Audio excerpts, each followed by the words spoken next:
Hey everybody, welcome back to our study in the book of Philippians. Today we're going to be looking at chapter 3. Isn't it a gorgeous view? I don't know if you can see those geese way back on the backside, but I'm out here today just on a beautiful day, and I wanted to spend a little bit of time talking with you about Philippians chapter 3. Now, you know we've been studying the book of Philippians, and this book is written by Paul. He's in prison, writing from Rome, kind of a thank you letter back to the people at Philippi, and he says a lot of really good things in chapter 3, and we could spend a lot of time, invest a lot of time talking about them, but I want to isolate not what I consider to be the most important, but what I consider to be really important. They're all equally important, but in verses 10 through 16, there really are some really wonderful principles and truths that can help your life and mine in terms of our walk with God. Now, Paul is writing, and he's in prison, and he now sort of reflects a little bit on his own personal walk with God. And when he gets around verse 10, he makes a great statement. He says, you know, I want to know him and the power of his resurrection. And he goes on to say some other things. But I want you to stop and just look at that passage. He said to know him. Now, him is Jesus. That's who he's talking about.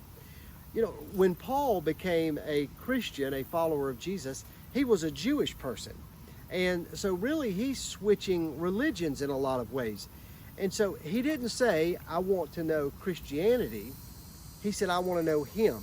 I want to know Jesus. And you see the challenge that some people have as they begin to walk in faith and grow in their relationship to God. They get sidetracked and start thinking about their church and what their church believes and what other people might tell them. The better idea would be to get to know Jesus. Now, Paul didn't have the New Testament like we did. He was going to write most of it. You and I have the New Testament, and we have prayer. And one of the best ways to get to know Jesus is to read the Gospels, and then when you pray, just talk to him. Somebody asked me one time, they said, Larry, is it okay when I pray to talk to Jesus and say, Jesus, this is Larry? I said, sure it is. Sure it is. When I first began following Christ, that's how I prayed. I prayed to Jesus. And as a result, I got to know him. I read the scriptures, and I got to know him through prayer. So he says, I want to know him, know Jesus, and the power of his resurrection. You see, the whole matter really has to do with the resurrection of Jesus. Either he came back from the grave or he didn't. And Paul believed that he did. So he said, I want to know the power of his resurrection. What does that power mean? Well, number one, it reminds you and me that Jesus has already ascended into heaven, and he's going to be coming back again one day. But the other side of that equation is that you and I get to know him, we get to grow, and the resurrection is the power of Jesus in us, that he's alive. And so we have to remember that. The resurrection has changed everything. Entire cities and communities have turned to Christ because of their belief in the resurrection. So he says, I want to know the power of him and his resurrection. Now, if you go down a little bit, Paul makes an interesting statement. He says, I have not already apprehended. In other words, Paul said, I'm not there yet. I'm not the best Christian yet. You're like me, you say, well, goodness gracious, if Paul hadn't made it, I don't have any chance of making it. It really had more to do with an attitude. Paul said, look, I'm still growing, I'm still learning. You know, we never get to the point where we know everything. So Paul said, I don't consider myself to have apprehended or to have arrived, but I'll tell you what I do. Here's what I'm doing. I am forgetting what lies behind, and I'm reaching forward to what's ahead of me.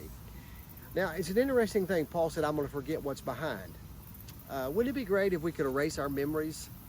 You know, I've been in the ministry for about 40 years, and one of the aspects or one of the realities of being in the ministry is that I hear all kinds of stories from people, things they tell me that they wouldn't tell anybody else. And most of these are stories of sin and things they've done that they're disappointed in themselves, or they're embarrassed about, or they're sad about, or that they regret.